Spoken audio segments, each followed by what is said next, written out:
Kube injabulo enkulu komunye umndeni waseNewcastle ngenkathi unkosazane Sisana Nkosi ebakhela ikhaya elisha.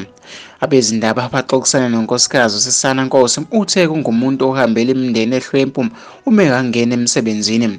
Uthe-ke uyayihambisela imindeni amaphasela okudla. Uqhube wathi ngonyaka odlule ngoNovemba 2022 wadlula-ke la kuhlala khona lezi zingane kubanda zibasimbawula phandle kuyizingane zodwa wase-ke ekhathazeka.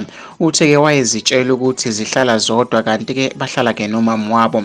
UMaNkosi uthe-ke kwafika usuku lokuthi angangeni-ke emsebenzini waya khona kuleli khaya baphathela amaphasela okudla nanokuthi-ke enhlizweni yakhe wayefuna ukuyothola kabanzi ngalomndeni.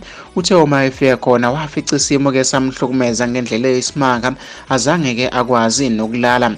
Uthe-ke umkhukhu okuhlala kuwo lo mndeni wawunezimbobo phansi-ke kwakunodaka.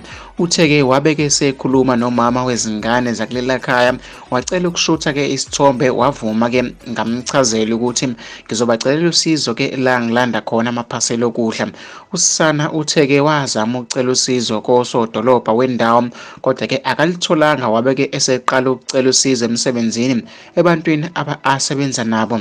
Yaqala kanjalo-ke indlu. Uthe ujabule kakhulu-ke ngokubanikeza indlu kanti uphinde wabonga-ke kakhulu kubo bonke abamxhasile ukuze indlu-ke yalo mndeni iphele bahlale-ke kahle nabo-ke njengabanye abantu.